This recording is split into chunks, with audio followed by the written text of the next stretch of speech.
নমস্কার বন্ধুরা, গল্পের চিলেকোঠা পরিবারে আপনাদের সকলকে স্বাগত জানাই। আমি সায়নী। আজকের প্রথম গল্প বিখ্যাত লেখিকা শ্রীমতী আশাপূর্ণা দেবী রচিত অর্থহীন। ওদের দুজনকে পাশাপাশি সিটে বসে সিনেমা দেখতে দেখে অবাক হয়ে গেলাম। আশ্চর্য, লোকে কত গুজবই না রটাতে পারে। যদিও আমি শুধু ওদের পিটি দেখতে পাচ্ছি, তবু চিনতে ভুল করেছি এ হতেই পারে না। ওদের সঙ্গে 4-5টা বছর একই বাড়িতে বাস করেছি। সেটা বোধ হয় বছর 10 আগের কথা, নয়তোবা ওরই কাছাকাছি। নতুন বিয়ে হয়ে আসা আনাড়ি এই দম্পতিটি আমাদেরই নিচের তলার দুখানা ঘরের রাজ্যের সংসার পেতে বসেছিল।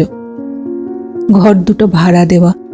সত্যি বলতে কি আমাদের দরকারে নয়, ওদেরই দরকারে। আমার ভাইপো ঝিনুর সঙ্গে বন্ধুত্ব সূত্রে কেমন করে যেন জেনে ফেলেছিল ওরা নিচতলার ওই দক্ষিণে চাপা ঘর দুটো আমাদের এমনিই পড়ে থাকে, ব্যবহারে লাগে না।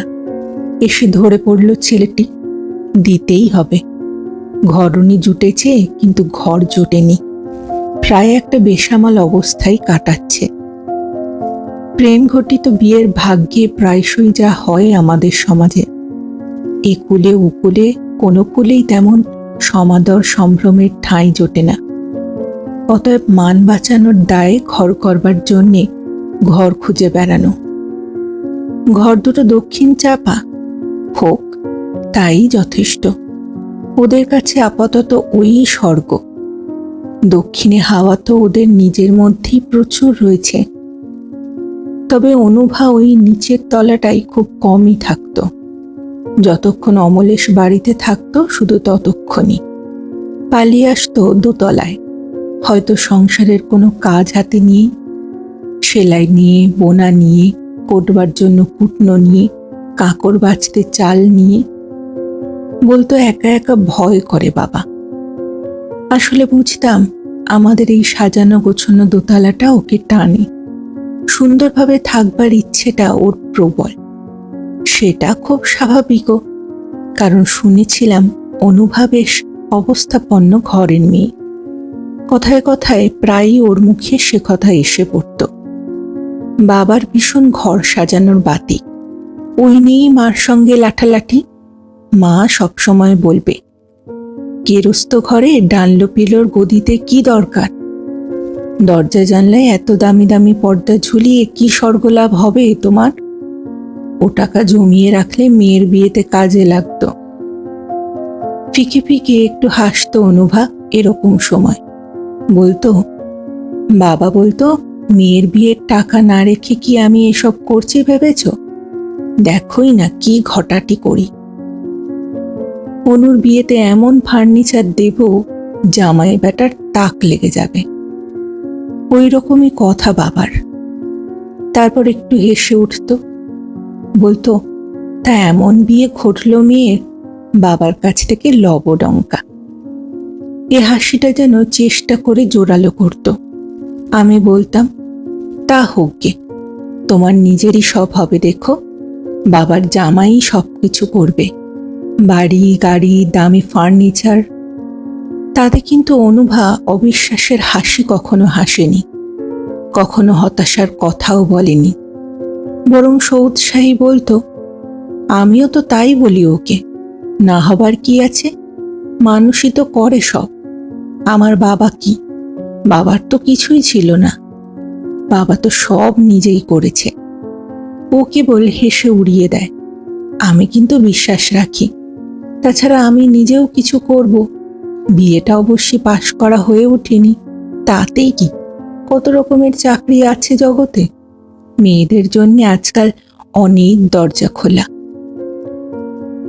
অবশ্যই অনুভার সামনে চট করে তেমন কোনো দরজা খুলে যায়নি। খোলার কথা বললে একটা খুলখুলি খুলেছিল বলা যায়। পাড়ার একটা সেলাই স্কুলে সেলাই শিক্ষিকার চাকরি জুটিয়েছিল একটা, যার মাইনের অঙ্কটা মুখে বলতে বাঁধে। তবু অনুভা তাতেই খুশি। তবু তো কিছু বাড়তি। সেই বাড়তিটুকুর খেয়া নৌকায় সে তার ইচ্ছে সমুদ্র পাড়ি দেওয়ার সাধনা চালিয়ে যেত অবিরত। অনুভার সাধনায় তাদের এই দক্ষিণ চাপা ছোট ঘর দুখানি দিব্য রূপ ধারণ করেছিল। প্রথমেই একখানা পাখা ভাড়া করে ফেলেছিল অনুভা। তারপর সেই পাখার পিছন পিছন যেন পাখা মেলে উড়ে উড়ে এসে পড়েছিল হালকা বেতের চেয়ার টেবিল, সুন্দর ছাপের ছিটের পর্দা, রং লাগিয়ে ভব্যসভ্য করা প্যাকিং কাঠের জাল আলমারি, বইয়ের র্যাক, ছোট টুকটাক শৌখিন জিনিস। অনুভার হাতের গুণে সামান্য উপকরণেই ঘরের চেহারা মনোরম হয়ে উঠেছিল। মনে আছে, একদিন আমি হেসে বলেছিলাম, তোমাদের এই সংসারের একটা নামকরণ করে ফেলো তো। অনুভা মহোৎসাহে বলে উঠেছিল, বেশ তো, আপনি একটা নামকরণ করে দিন। বলেছিলাম, ধরো সুখনীর কিংবা ভালোবাসার ঘর। শেষেরটাই সুন্দর, বলেছিল অনুভা। অমলের শেষে বলেছিল, ঠিক আছে, কালই তাহলে একটা সাইনবোর্ডের অর্ডার দিই, নামটা লিখিয়ে নিয়ে এসে দরজার মাথায় ঝুলিয়ে দেব। অনুভা রাগ দেখিয়ে বলেছিল, সাইনবোর্ড? এ কি দোকান নাকি? নেম প্লেট বলবে তো? ওই হলো বলে হো হো করে হেসেছিল অমলেশ। ভারী সুন্দর হাসি অমলেশের। কদিন পর একদিন অমলেশ তেমনই হাসির সঙ্গে অনুভাকে বলল, না, নেম প্লেটটার নামটা বদল করতে হবে দেখছি। অনুভা ঝলসে ওঠে, হলো কই যে বদল করবে? আহা, একেবারে সঠিক নাম রাখাই তো ভালো। আমার তো মনে হয় নাম রাখা উচিত চাহিদা ঘর। অনুভার চোখ গোলাকার। তার মানেটা খুব সোজা। এ ঘরের চাহিদা তো ফুরোতে দেখছি না, একটা মিটলেই আর একটা কিছুর বায়না। অতএব চাহিদাটা অবশ্যই ঘরের জন্যে, কিন্তু আসামি তো ঘরনি। কাজেই অনুভা রেগে রসাতল করে, বলে, সাজিয়ে গুছিয়ে থাকতে তোমার ইচ্ছে করে না? আশ্চর্য। অমলেশ উত্তরে বলে, ইচ্ছে করবে না কেন, কিন্তু কোথাও তো থামতে হবে। এই তো বেশ সাজানো গোছানো হয়েছে, আবার তোমার ঘরের টেবিল ফ্যানের বায়না। অনুভার যুক্তি, সেই তো একটা লড়ভরে শব্দ ঘ্যান ঘ্যানে পাখার জন্য মাসে মাসে এক মুঠো করে টাকা ভাড়া যাচ্ছে, অথচ গোড়ায় একটু খরচ করলেই ইনস্টলমেন্টে পাখা কিনে ফেলা যায়। যুক্তিটা ফেলনা নয়, কিন্তু অমলেশ বলে, অবিরত যদি চাহিদার তালিকা বাড়াতে থাকো তুমি, আর তার পিছনেই সর্বশক্তি নিয়োগ করতে থাকো, তো সুখ নিপটার হলো কখন? তাহলে বলো কর্মক্ষেত্র অথবা রণক্ষেত্র। ওতেই আমার সুখ, বলে শেষ রায় দেয় অনুভা। অতএব মাস পড়লেই দেখা যায় মাস কাবারি বাজারের সঙ্গে সঙ্গেই অনুভা অমলেশ ঘরের জন্য আরো কিছু কিনে এনে হাজির। আর দেখা যেত উৎসাহটা অমলেশেরই বেশি। তার মানে মতান্তরটা ওদের সুখের বিলাস, কথা কাটাকাটিটা আহ্লাদের বিকাশ। ওদের ঘিরে সর্বদাই যেন একটু সুখ আর আহ্লাদের পরিমণ্ডল। নিচের তলার এই তুচ্ছ ঘর দুটোকে স্বর্গতুল্য করেই যাপন করেছিল ওরা 4-5টা বছর। তারপর অমলেশের চাকরিতে প্রমোশন হলো, আর অনুভা নিজেই একটা সেলাই শিক্ষণ কেন্দ্র খুলল। অতএব ওরা দক্ষিণ খোলা দোতলার ফ্ল্যাটে উঠে গেল। কিন্তু আমাদের সঙ্গে সম্পর্ক উঠিয়ে দেয়নি। যখন তখন বেড়াতে আসতো সময় পেলেই, হাসি গল্পে খানিকটা সময় হালকা করে দিয়ে যেত। আমিও গিয়েছি মাঝে মাঝে, দেখেছি আরও কত কি করেছে অনুভা। ওদের ফ্রিজ হয়েছে, গোদরেজের আলমারি হয়েছে, জোড়া খাট হয়েছে, গ্যাসের স্টোভ, প্রেসার কুকার। অমলেশ বলতো, অনু ওর বাবার অপরাধের জরিমানা দিচ্ছে, বুঝলেন? ওর বাবার জামাইকে যা যা দেওয়া উচিত ছিল ও তার সবই প্রায় দিয়ে চলেছে আমায়। অনুভা বলতো, আহারে, আমি যেন সবই নিজের টাকা থেকে করছি, দুজনের আয় থেকে গুছিয়ে সংসার চালিয়ে বাঁচিয়ে বাঁচিয়ে করছি। আমি বলতাম, সেটাও তোমারই দেওয়া, গুছিয়ে সংসার করে টাকা বাঁচানো কি সোজা কথা? অনুভা হাসত সাফল্যের হাসি, মনে হতো এবার ওদের সংসারের নামকরণ করা যায় সুখনীর। কিন্তু অনুভার ওই সাফল্যের আর সুখের অন্তরালে যে আরেকটি পিপাসা, আরেকটি শূন্যতা জন্ম নিয়েছিল, সেটাও টের পাচ্ছিলাম। এতদিন বিয়ে হয়েছে অনুভার, সে মা হয়নি। হঠাৎ একদিন বলে বসলো, এত সব করে কি বা লাভ হলো বলুন তো, কোনো মানে হয়? আমি বুঝতে পারলেও সেদিকে না গিয়ে হালকা গলায় বললাম, কেন? আবার কিসের চাহিদা তোমার চাহিদা ঘরের? অমলি স্ত্রীর দিকে একটু কৌতুক কটাক্ষ করে বলল, এখন চাহিদা দোলনা খাটে। অনুভা রাগ করে ঘর থেকে বেরিয়ে গিয়েছিল। তারপর আমাকে দীর্ঘদিনের জন্য চলে যেতে হলো রাজস্থানে। নানা জায়গায় ঘুরে ঘুরে বেরিয়েছি। সম্প্রতি আবার ফিরেছি। ফিরে এসে চেনা জানা জগতের সবাইয়ের খোঁজ নিচ্ছিলাম বিনুর কাছে। অনুভা অমলেশের খবর জিজ্ঞেস করতেই পাজিটা বলে কিনা, ওদের কথা আর জিজ্ঞেস করো না, নাম করতেও ইচ্ছে করে না ওদের। আমি তো আশ্চর্য, ওরা ডিভোর্স করছে আর কিছু শুনতে চেয়েও না, কেলেঙ্কারির চরম। বিশ্বাস করতে সময় লেগেছিল আমার, কিন্তু বিনু খামোখা কেন বাজে কথা বলতে যাবে, এই ভেবেই শেষ অবধি বিশ্বাস করতে বাধ্য হয়েছিলাম। ভাবলাম জগতে কি না ঘটতে পারে, কিন্তু এখন দেখছি বাজে কথাই বলেছে বিনু। হয়তো নিজেই যোগাযোগ আর রাখতে পারে না, কোথাকার কথা কোথায় চাপিয়ে উদর বোঝা বুদর ঘাড়ে চাপিয়েছে। ওদের পাশাপাশি বসে সিনেমা দেখতে দেখে নিঃশ্বাস ফেলে বাঁচলাম যেন। আমি পিছনে বসে আছি, ওরা সামনে। অন্ধকারে সুযোগে অমলেশের কোলের ওপর অনুভার হাতখানি। মনে মনে হাসলাম, এখুনি সাড়া দিয়ে রসভঙ্গ করতে চাই না বাবা। তাছাড়া সাড়া দেওয়া মানেই অন্তত দুটো চারটে কথা কওয়া তো। এক্ষুনি পার্শ্ববর্তীরা বিরক্তি প্রকাশ করবেন। সিনেমা হলটা যে কথা বলার জায়গা নয়, এইটি বোঝাতে 100টি কথা বলবেন, তীক্ষ্ণ মন্তব্য করবেন। অতএব ছবি শেষ হওয়া পর্যন্ত চুপচাপ থাকাই ভালো। হল থেকে বেরিয়েই কথা হবে। যথাসময়ে ছবি শেষ হলো, জনগণমনও সমাধা হলো। হল থেকে বেরোবার সময় ঠিক নজরে রেখেছি, সিঁড়িতে নেমেই ডেকে উঠলাম, অনুভা। অনুভা চমকে এদিক ওদিক তাকিয়ে দেখল। আবার ডাকলাম। হঠাৎ দেখি অনুভা আর কোনো দিকে না তাকিয়ে তাড়াতাড়ি এগোচ্ছে। ব্যাপার কি? অনুভা ঠিক বুঝতে পারেনি ডাকটা পিছন থেকে আসছে নাকি সামনের দিকে ভেবে সেদিকেই এগোচ্ছে। অগত্যা আমাকেও দ্রুত এগোতে হলো এবং ধরেও ফেললাম। হেসে বললাম, ডাকটা কোন দিক থেকে এলো বুঝতে পারোনি বুঝি? অনুভার মুখে আমার উৎফুল্ল হাসির প্রতিবিম্ব দেখতে পেলাম না। একটু ফিকে হাসি হেসে বলল, বুঝতে পেরেছিলাম।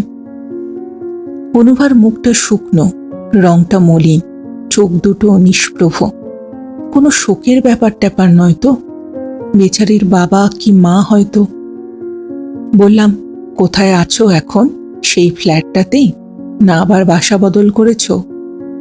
অনুভা একটু ইতস্তত করে বলল, না, সেখানেই আছি। তবে চলো পৌঁছে দিই, উঠে এসো আমার গাড়িতে। যেতে যেতে অনেক গল্প হবে। কতদিন পরে কলকাতায় ফিরলাম। কই অমলেশ কই? কোন দিক দিয়ে বেরোলো বলো তো? দেখো আবার যেন ট্যাক্সি ধরতে না ছোটে। ভিড় ঠেলে ঠেলে বেরিয়ে আসছিলাম, তাকাচ্ছিলাম এদিক ওদিক।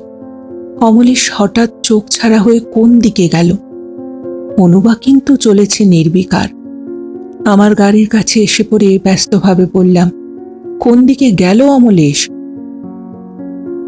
অনুভা গাড়ির দরজায় হাত রেখে আমার চোখে চোখ না ফেলে অদ্ভুত একটা বর্ণহীন স্বরে বলল, ওর বাসায় চলে গেছে। আমার সারা শরীরটা হঠাৎ কাঁটা দিয়ে উঠল। আমার বিনুর কথা মনে পড়ে গেল।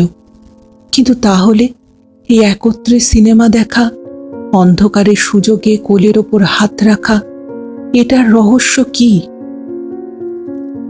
রহস্য ভেদ হলো আস্তে আস্তে। অনুভাকে গাড়িতে তুলে নিয়ে ওর ফ্ল্যাটেই এলাম। সেই দক্ষিণ খোলা দোতলার ফ্ল্যাট, সেই খাট, সেই আলমারি, সেই ফ্রিজ, সেই গ্যাস, সেই প্রেসার কুকার। কিন্তু দুজনের সম্বলিত ঘরের সংসারে শুধুমাত্র একজন। হ্যাঁ, বিনুদার কথাই ঠিক, বলল অনুভা, আমরা আর এক নই। রুদ্ধশ্বাসে বলি, কিন্তু এটা কি করে সম্ভব হলো অনুভা? অনুভা আস্তে আস্তে বলে, আমিও এখন তাই ভাবি কি করে সম্ভব হলো, অথচ হয়েও গেল। কিন্তু এত বড় ব্যাপার, একটা কারণ তো কিছু থাকবে। কারণ ছিল না, কারণ সৃষ্টি করা হলো। অনুভা কেমন একরকম হেসেই বলল, আইনও যেমন আছে তেমনি আইনের ফাঁকও যে আছে। ইচ্ছে করে চেষ্টা করে ও দোষী সাজল, অথচ। অনুভা মাথা হেঁট করে বলল, সব দোষী যে আমার। হঠাৎ একটা নিস্তব্ধতা নেমে এলো। আমিও চুপ, অনুভাও চুপ। কিছুক্ষণ পরে অনুভাই আবার কথা বলল, এখন ভাবি কি নির্লজ্জতাই করেছি, অথচ তখন মনে হয়েছিল বাচ্চা কাচ্চাহীন সংসার একেবারে অর্থহীন। আমার মনে হয়েছিল এই না হওয়াটার জন্যে সেই দায়ী, ওর ত্রুটির জন্যেই আমার জীবনের সম্পূর্ণতা এলো না। অন্ধের মতো ওই ভাবনাটার মধ্যেই নিজেকে একেবারে সমর্পণ করে বসেছিলাম। আর কি যে এক নিষ্ঠুরতায় পেয়ে বসেছিল, উঠতে বসতে অভিযোগ, অসন্তোষ। ইস! অনুভা ম্লান হাসির সঙ্গে আবার বলতে লাগলো, আপনি হয়তো আমাকে খুবই নির্লজ্জ ভাবছেন, আর সত্যিই তো তাই। নির্লজ্জ না হলে ডাক্তারের কাছে ছোটাছুটি করি? ও কেবলই বলেছে, ঈশ্বর আমাদের যা দেননি তাই নিয়ে এত অশান্তি তুমি কেন পাও? যা দিয়েছেন সেটাই বা কম কি? আমাদের দুজনকে তো দিয়েছেন দুজনের জন্যে। কিন্তু আমার তখন ওই কথাগুলো খুব ছেঁদো মনে হতো। রাগ করে বলতাম, নিজের ত্রুটি ঈশ্বরের ওপর চাপালে অনেক সুবিধে। বেশ, প্রমাণিত হোক ঈশ্বর আমাকেই দেননি। তোমার তো চাহিদা নেই, আমারই চাহিদা, অতএব জানাটা দরকার। চলো ডাক্তারের কাছে চলো। আমি ওর সিঁদুরবিহীন সিঁথি সম্বলিত হেঁট করা মাথার দিকে তাকিয়ে থাকলাম কিছুক্ষণ। তারপর বললাম, থাক অনুভা, তোমার বলতে কষ্ট হচ্ছে। সিঁদুর পরাটা অনুভার একটা আর্ট ছিল, খুব সরু অথচ অনেকটা টানা, কপালের উপর থেকে একেবারে প্রায় মাথার পিছন পর্যন্ত, যেন সিঁথিটায় প্রায় অস্পষ্ট। অনুভা আবার কুমারী জীবনে ফিরে গেছে তাহলে? অনুভা আস্তে আস্তে বলতে লাগলো, প্রকৃত কথাটা কাউকে বলতে না পারা যে আরো কষ্ট, নিজের অপরাধের ভার বয়ে বয়ে। সে যাক, ডাক্তারের কাছে যাওয়া হলো। ডাক্তার বললেন, ত্রুটি আমারই মধ্যে, মা হওয়ার যোগ্যতা আমার নেই। এই রায় শুনে লজ্জায়, দুঃখে, অপমানে হঠাৎই আমি ক্ষেপে উঠলাম জানেন। এতদিন ধরে ওকে যা কিছু বলেছি, যত কিছু অভিযোগ করেছি, তার ধিক্কার আর গ্লানি যেন বুকের মধ্যে হাতুড়ি বসাতে লাগলো। সেই আঘাতের যন্ত্রণা আমি সহ্য করতে পারলাম না। জ্বালায় ছটফটিয়ে উঠে বলে বসলাম, ডাক্তারের সঙ্গে ষড়যন্ত্র করতেই বা অসুবিধে কি? ঘুষ দিতে পারলে সবাইকে কেনা যায়। শুনে ও যেন হঠাৎ পাথর হয়ে গিয়েছিল সেদিন। কতদিন কত নিষ্ঠুর কথাই তো হয়, কত রূঢ় কথা আমি বলেছি, কত বাজে ব্যবহারও করেছি, কিন্তু এই রকম মুখ ওর কোনোদিনও দেখিনি। অনেকক্ষণ ওইভাবে বসে থেকে শুধু বলেছিল, বিশ্বাস চলে গেলে আর বাকিটা থাকে কি? তারপর থেকে ও একেবারে আমার সংস্রব ত্যাগ করল। কোথায় থাকে, কোথায় খায়, মাঝে মাঝে এসে টেবিলের ওপর কিছু টাকা রেখে চলে যায়, কিন্তু কথা বলে না। আচ্ছা, সেই অপমানের টাকা আমি বা নেব কেন? আর নিয়েই বা কি করব বলুন? আমি কি রাঁধছি, খাচ্ছি? দিনের পর দিন আমি চা খেয়ে কাটিয়ে দিয়েছি। আচ্ছা, আমারও তো অভিমান হতে পারে, ভয়ানক একটা অভিমানে যে আমিও পাথর। না হয় মুখ ফসকে একটা কথা বলেই ফেলেছি, তার কি ক্ষমা নেই? কিন্তু ক্ষমা তো দূরের কথা, অন্য পথ ধরল, অর্থাৎ উচ্ছন্নের পথ। আমারই সেলাই স্কুলের একটা বাচাল বিধবা মেয়ের সঙ্গে এমন বাড়াবাড়ি মেলামেশা করতে শুরু করলো যে লোকের কাছে মুখ দেখানোই ভার হলো। মেয়েটাকে স্কুল থেকে তাড়িয়ে দিলাম, কিন্তু সে উল্টো চাপ দিয়ে শাসিয়ে গেল নালিশ করবে। কারণ না, সে কথা মুখে আনতে পারছি না আপনার সামনে। হ্যাঁ, এইভাবেই শোধ নিল অমলেশ, নিজেকে ধ্বংস করে প্রমাণ করল সে খাঁটি। কিন্তু আমি তখন মরিয়া। ও যে এভাবে শোধ নিতে পারে এ যে আমার ধারণারও বাইরে ছিল। না, কিন্তু এখন ভাবি তাই বা কেন ছিল? অমলেশ্বর রক্ত মাংসের মানুষ, ওকে আমি যে অপমান করেছি তার তো পরিমাপ হয় না, কিংবা ওরও আর ফেরার পথ ছিল না। তারপর সে অনেক নির্লজ্জ কাহিনী, নিজের চরিত্রহীনতা প্রমাণ করে নিজেই ও আমাকে দিয়ে ডিভোর্সের মামলা আনতে বাধ্য করল। কারণ সেই মেয়েটা তখন ওকে বিয়ে করতে বাধ্য করছে। তারপর আর কি, এই তো দেখছেন সেলাই স্কুলটা ভালোই চলছে, কাজেই আমারও চলে যায়। আমি প্রশ্ন করলাম, আর অমলেশ? অনুভা আস্তে আস্তে বললে, সেই তার সঙ্গেই আছে, বড়লোকের একমাত্র মেয়ে, অল্প বয়সে বিধবা হয়েছিল, তাই শূন্যতা কমাতে সেলাই শিখতে এসেছিল। এখন তো আবার সধবা, স্বামী পুত্তুর নিয়ে সুখেই আছে। অনুভার কথার ভঙ্গিতে যেন অঙ্ক মিলিয়ে ফেলার নিশ্চিন্ততা, কিন্তু অঙ্কটা মিলল কই? এ যে একটা ধাঁধার অঙ্ক হয়ে খোঁচা হয়ে দাঁড়িয়ে রইল। এতক্ষণে যা শুনলাম তার মধ্যেই দুজনে সিনেমা দেখতে আসাটা কোথা থেকে আসলো? সেটা কি দৈবের ঘটনা মাত্র? জিজ্ঞেস করলাম অনুভাকে সে কথা। থেমে থেমে আস্তে আস্তে অনুভা যা বলল তার সারমর্ম। একা বাড়িতে অনুভার সন্ধ্যাবেলাটা অসহ্য লাগে বলে মাঝে মাঝেই সিনেমায় চলে আসতো। হঠাৎ একদিন দেখতে পেল পাশের সিটের লোকটা অমলেশ। বুঝতে পেরে ছুটে পালিয়ে যেতে চেয়েছিল অনুভা। তারপরই ভাবল, কেন যাব? ওকে তো তাহলে অনেকটা মূল্য দেওয়া হয়, চেপে বসে থাকবো শেষ পর্যন্ত, দেখি ও কি করে। কিছুই করেনি অমলেশ, বুঝতে পেরেছে এমনও বোঝা যায়নি। শুধু উঠে দাঁড়িয়ে পড়ার আগে একটু আস্তে আস্তে বলেছিল, কত আজে বাজে লোকই তো পাশে বসে। অনুভা কিছু বলতে পারেনি। ঠিক সেই সময়ই অনুভার গলাটা যে বুঝে উঠেছিল। বাড়ি ফিরে অনুভা ঠিক করেছিল আর কোনোদিনও সে সিনেমা যাবে না। কিন্তু কদিন পরেই ডাকের খামে এক লাইন চিঠির সঙ্গে মেট্রোর টিকিট একখানা, বেশ দামি সিটে। চিঠিটায় লেখা, খুব কি অসম্ভব, ক্ষতি কি? অনুভার সর্বশরীর প্রথমটা হিম হয়ে গেল, তারপর আগুনের মতো জ্বলে উঠল। ভাবল টিকিটটা সে টুকরো টুকরো করে ছিঁড়ে ফেলে দেবে। তারপর চিন্তা করে দেখল ওতে কোনো ফল হবে না। অমলেশ ভাববে ডাকের গোলযোগ, ভাববে অনুভার শরীর খারাপ, ওর সামনে গিয়েই ছিঁড়তে হবে। সেটার জন্যে যেতে তাকে হলো।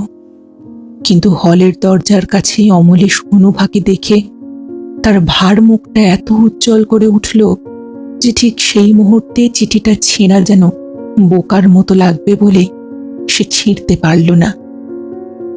তারপর কোনো কথাবার্তা নেই, বারবার চিঠি আসতে থাকে। কোনোদিন লেখা থাকে, ছবিটা শুনেছি অপূর্ব, না দেখাটা লোকসান। হয়তোবা লেখা থাকে, তোমার ফেভারিট নায়কের ছবি ফার্স্ট শোতেই ব্যবস্থা। ক্রমশই ব্যাপারটা নেশার মতো দাঁড়িয়ে যাচ্ছে।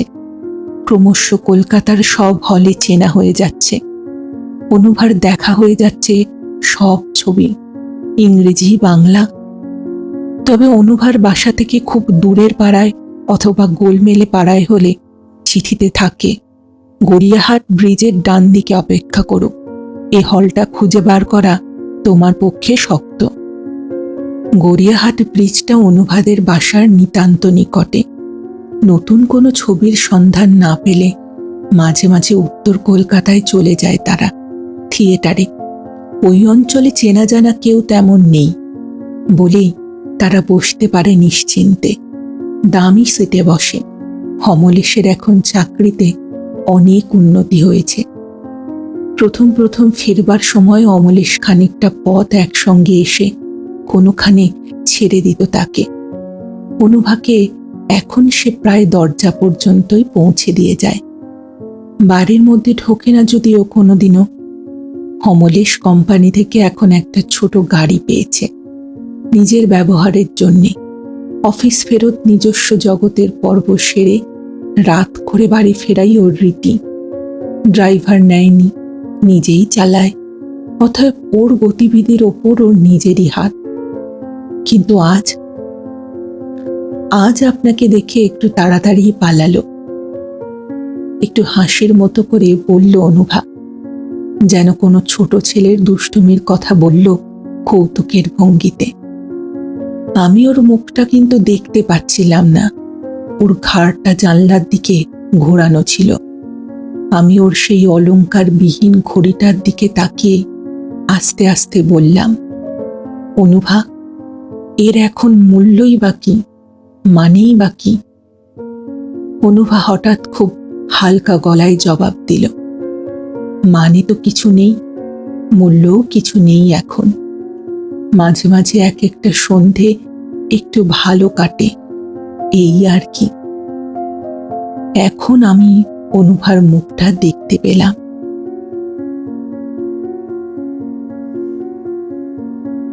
শুরু করছি আজকের দ্বিতীয় গল্প, শ্রীমতী আশাপূর্ণা দেবী রচিত সম্মানের ঘর। কিছুক্ষণ ধরে কার সঙ্গে যেন টেলিফোনে কথা বলছে কবিতা, অথচ যেন ঠান্ডা আর স্তিমিত গলায়। কান খাড়া করে আর একান্ত মনোনিবেশ করেও কথাগুলো ধরতে পারছে না অনল। দুটো ঘরের মাঝখানে একটা খোলা দরজা, তাতে সামান্য মোটা একটা পর্দা ঝুলছে। তবুও গলার স্বরটা ছাড়া আর কিছুই বোঝা যাচ্ছে না, কারণ ফোনটা বসানো আছে মাঝখানের দেওয়ালটার ওপিঠে। হঠাৎ অনলের মনে হলো ফোনটা বসানোর জায়গাটা নির্বাচন খুব ভুল হয়েছে। দরজার মুখোমুখি দেওয়ালে বসানোই উচিত ছিল, তাহলে অতি অনায়াসেই এ ঘর থেকে প্রতিটা কথা শোনা যেত। অনলের মনে পড়ল না ফোনটা প্রথম রাখার সময় এ ঘর থেকে কবিতা কার সঙ্গে কথা বলছে শোনবার কথা মনে পড়বারই দরকার ছিল না। ওই ঘরটাই তো অনলের বসার ঘর, লেখার ঘর। কে ভেবেছিল তখন হঠাৎ তুচ্ছ একটা অ্যাক্সিডেন্টের ধাক্কায় এভাবে দিনের পর দিন অনলকে শোবার ঘরে আটকা পড়ে থাকতে হবে? এখন মাঝে মাঝে অনলের মনে হয় শোবার এই জোড়া খাটকানাও ভুল জায়গায় পাতা হয়েছিল। বাইরের দিকে জানলার ধারে না পেতে বাড়ির ভিতর দালানের দিকে জানলার ধারেই পাতা উচিত ছিল। তাহলে তো সর্বদা দেখতে পেত বাড়িতে কি হচ্ছে না হচ্ছে, কি আসছে না আসছে, আর সর্বদা দেখতে পেত কবিতার ঘোরাফেরা, চলা বলা। এমন হাপিত্তেশ করে তাকিয়ে থাকতে হতো কি কবিতা কখন কাজের ফাঁকে ফাঁকে একবার এসে একটি সাজানো হাসি হেসে বলবে, কি খুব রেগেমেগে বসে আছো তো? তবে আসেও তো সে শুধু কাজই, শুধু শুধু বরকে তো একটুও দেখতে নয়। তার যা নেবার নিয়ে যায়, ওষুধ নিয়ে অথবা চান করবার সরঞ্জাম নিয়ে চলে যায়। রিসিভারটা নামিয়ে কবিতা আবার এই ঘরে এলো। অনল এ কথা জিজ্ঞেস করলো না ফোন কে করেছিল, বলে উঠল, ফোনে এত গলা নামিয়ে কথা হচ্ছিল কার সঙ্গে? তাকিয়ে দেখেনি সে কবিতার মুখটা বেজার এবং গম্ভীর। কবিতা তাকিয়ে দেখল অনলের দিকে, আরো ঠান্ডাভাবে বলল, কেন, সন্দেহ হচ্ছে কোনো পুরনো ভাবের লোকের সঙ্গে কথা বলছি? বেচারা অনল বিছানায় পড়ে পর্যন্ত এভাবে কথা একবারও বলেনি কবিতা। সর্বদাই হেসে আর অনলকে খুশি করবার মতো, তাজা রাখবার মতো কথা বলে সে। প্রতিটি খুঁটিনাটি ব্যাপারে অনলের কৌতূহল আর খোঁজ নেওয়া দেখেও ক্লান্ত হয় না সে। হেসে বলে, আগে তো মনেও হতো না তোমার একটা সংসার আছে, কি একটা বউ আছে, সেটা তোমার খেয়ালেও আছে। এখন যে দেখি ভারী হুঁশ। অনল হয়তো হতাশভাবে উত্তর দেয়, জীবনের অন্য সব কাজ ফুরিয়ে গেলে লোকের এরকমই হয়। তখন রাগ দেখায় কবিতা। বোকার মতো কথা বলো না তো, সব কাজ ফুরিয়ে যাওয়া মানে? ডাক্তারবাবু বারবার বলেছেন না এটা সাময়িক, ঠিক হয়ে যাবে। তারপর আবদেরে গলায় বলেছে, তোমাকে তোমার অফিসের প্রেমের ফাঁদ থেকে তো তবু কিছুদিন আমি পেয়ে যাচ্ছি, সেরে উঠলে তো আবার আমার নামটাই ভুলে যাবে। কিন্তু আজ কবিতা গম্ভীর, বিরক্ত। অনলও বিরক্তি দেখালো। সে বলল, সে কথা বলা হচ্ছে না। বলা হয়নি? ভাবা হয়েছে তো মনে মনে? বাজে কথা রাখো, কে ফোন করেছিল তাই বলো। কবিতা টেবিলের ওষুধপত্রের শিশি গোছাতে গোছাতে বলল, তোমার দরদি কনিষ্ঠ ভ্রাতা অনিল বাবু। কে? অনিল? অনিল ফোন করেছিল? আমায় একবারও বললে না তো। অনলের স্বরে যেন উত্তেজনা, যেন ওর অমতে একটা দামি জিনিস ওর হাতছাড়া হয়ে গেল। কবিতা ভুরু কুচকে বলে, কি বলবো? না মানে জাস্ট একবার মুখটা বাড়িয়ে তো বলতে পারতে অনিল ফোন করেছে। না, ফোনের দড়ি দাঁড়া খানিকটা বাড়িয়ে নেওয়া দরকার যে দেখছি। সে কথা তো গোড়াতেই বলেছিলাম, তুমি তখন নিজেই। তখন কি শালার জানতাম চিরকালের মতো বিছানায় পড়ে থাকতে হবে? আবার ওই কথা বলছো? তা পাকে চক্রেও তো তাই দাঁড়াচ্ছে নাকি? অপারেশন করলে সুফল পাওয়া যাবে, অথচ এই অপারেশনে কলকাতায় হবে না, বোম্বে যেতে হবে। সেই রাজশুয়োর ভাতটা জোগান হবে কোত্থেকে শুনি? দায়িত্বই বা নেবে কে? ডাক্তারবাবু তো বলেছেন ক্যালকাটা নার্সিং হোমেও হতে পারে, তার তিনি খোঁজ করছেন। হ্যাঁ, খোঁজ করছেন, সেই তো। ঠাকুমা একটা কথা বলতেন জানো তো, দুর্ভিক্ষ পীড়িতের আত্মসান্ত্বনা। থাকরে মন সয়ে ভাদ্র মাসে খাবো ভাত পাকা শশা দিয়ে। কবিতাও একটু ব্যঙ্গের সুরি ধরল, কারণ কবিতার মনটা এমনিতেই বেজার ছিল। বলল, তোমার বেশ ক্রমোন্নতি হচ্ছে দেখছি, ঠাকুমার টিপ্পনিও কোট করছো আজকাল। অনল অসহিষ্ণুভাবে বলে উঠল, ঘণ্টাখানিক হয়েছে, কি বলছিল এতক্ষণ সেটাই বলো। ওরা সব কেমন আছে? ভালোই আছে। এতক্ষণ কি কথা হলো তোমাদের? আমাকে কাঠগড়ায় দাঁড়িয়ে সওয়াল করা হলো আর কি। তার মানে? মানে উনি হঠাৎ কি দরকারে তোমার অফিসে ফোন করেছিলেন, অফিসের লোক বলেছে। কি আশ্চর্য, আপনি জানেন না? অনলবাবু তো 2 মাসের ওপর অফিস আসছেন না, অসুস্থ হয়ে বাড়িতে রয়েছেন। তা কেমন দাদা আপনার অনলবাবু? আবার তোমার বাড়ির ফোন নাম্বারটাও দিতে চেয়েছিল। এতেই বাবু অপমানে খান খান হয়ে আমায় যা খুশি শোনালেন। আমি কি মনে করেছি ওর দাদা আমার একার সম্পত্তি? এত বড় একটা অসুখের খবর, সেটা জানানোর প্রয়োজন বোধ করিনি, এইসব আর কি। ও, কিন্তু ব্যাপারটা কি? হ্যাঁ, তাও অভিমান তো হতেই পারে নাকি? হওয়াটাই স্বাভাবিক।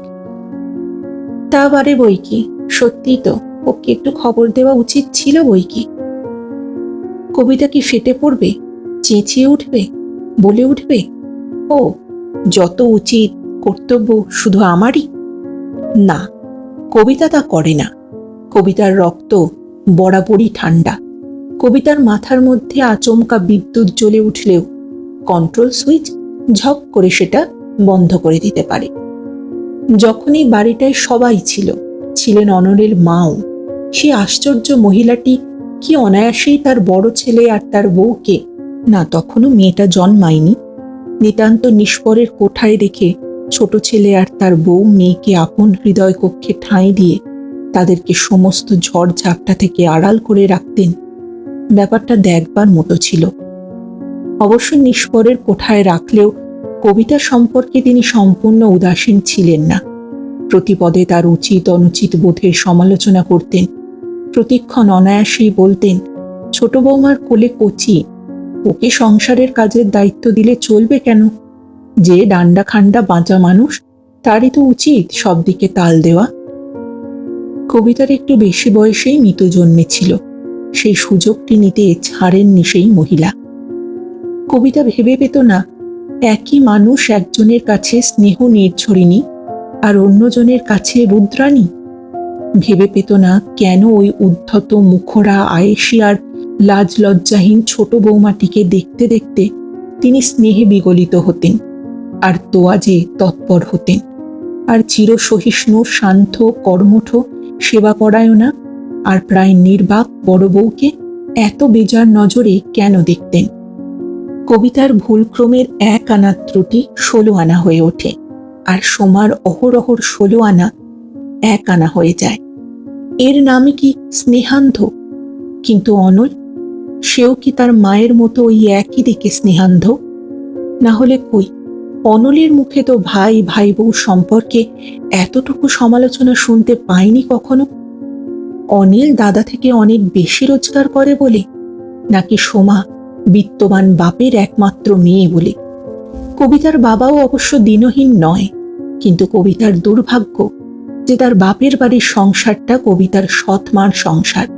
সৎমার আরো গুটি কয়েক মেয়ে আছে, কাজেই কবিতাকে যে বাপ ঘন ঘন সমাদর করে কাছে নিয়ে যাবেন অথবা তত্ত্বতাবাসে শাশুড়ির মনোরঞ্জন করে শ্বশুর বাড়িতে মেয়ের মুখ রাখবেন, এমন আশা তো করা চলে না।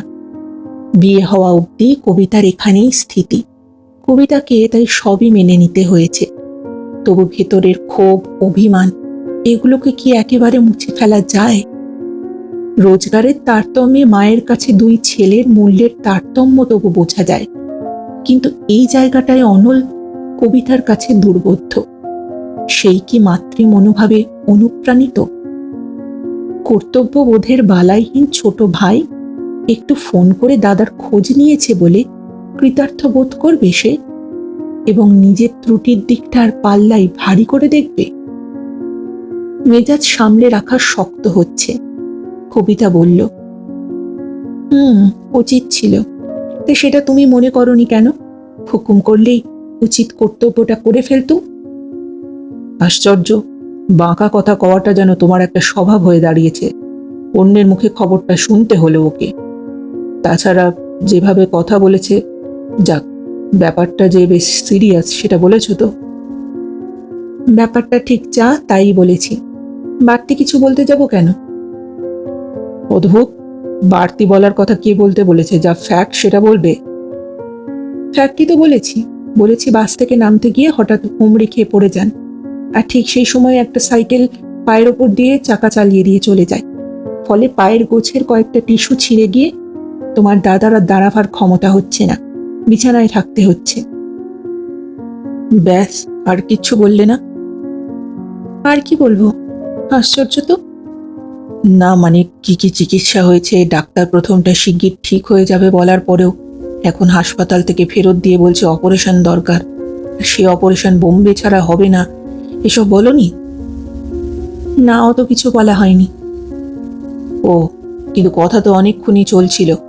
তা আমি কতটা অবুঝ হয়ে পড়েছি, তোমার উপর কতটা চাপ পড়েছে, এইসব চলছিল বোধহয়। কবিতা একবার অনলের মুখের দিকে তাকালো, হঠাৎ খুব সূক্ষ্ম একটু হাসলো, তারপর বলল, না, তাও বলা হয়ে ওঠেনি। ছোটবাবু নিজেই কথা চালিয়ে যাচ্ছিলেন, ক্রুদ্ধ, ক্ষুব্ধ, উত্তেজিত। বললেন এমনভাবে খবরটা পেয়ে তিনি অতিশয় আহত হয়েছেন, কিন্তু এমন সময় পেলেন খবরটা যে এখনই একবার যে এসে দেখে যাবেন তার উপায় নেই। কেন উপায় নেই? কেন? বাড়িতে কারো অসুখ বিসুখ নাকি? না না, খবর সুখের। শালার মেয়ের বিয়েতে কাল সকালে শিউরি যেতে হচ্ছে, থাকতেও হবে কদিন, কাজেই। ও, তাহলে আর কি করে আসবে? কালই বুঝি বিয়ে? তা তো জানি না, কাল যেতে হবে সেটাই শুনলাম। তা কিছু আর জিজ্ঞেস করলে না? কি জিজ্ঞেস করব? আরে অদ্ভুত মানুষ তুমি। অনিলের শালার মেয়ে মানে ছোট বৌমার ভাইজি। একটা সাধারণ সৌজন্যও মানুষ জিজ্ঞেস করে কোথায় বিয়ে, কবে বিয়ে। কি জানি, বোধহয় করে। আমার ওই সৌজন্য জ্ঞানটা বড় কম, তুমি তো জানো। অনলের ভারী রাগ আসে কবিতার এই ধরনের গা ঝাড়া দেওয়া কথায়, না বলে পারে না সে। কম কম হবে কেন, বরং বেশি মাত্রায়।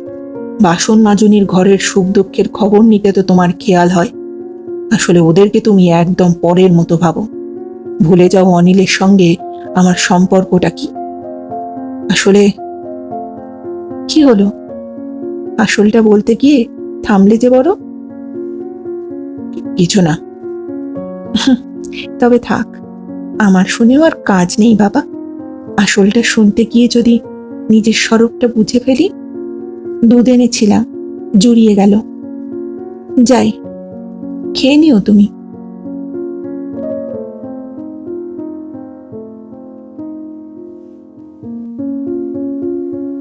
শুনছিলেন আজকের দ্বিতীয় গল্প, শ্রীমতী আশাপূর্ণা দেবী রচিত সম্মানের ঘর। ফিরে আসছি আরেকটি নতুন গল্পের সাথে কিছুদিনের মধ্যেই। ততদিন ভালো থাকবেন, সুস্থ থাকবেন এবং গল্পে থাকবেন। আর আমার গল্পের পাঠ এবং উপস্থাপনা যদি ভালো লাগে তাহলে লাইক এবং কমেন্ট করতে ভুলবেন না। আর অবশ্যই যদি চ্যানেলটিতে নতুন হয়ে থাকেন সাবস্ক্রাইব করবেন। এতে আমার উৎসাহ এবং কনফিডেন্স আরও বাড়বে। আজ এখানেই বিদায় নেব, আবার দেখা হচ্ছে। নমস্কার।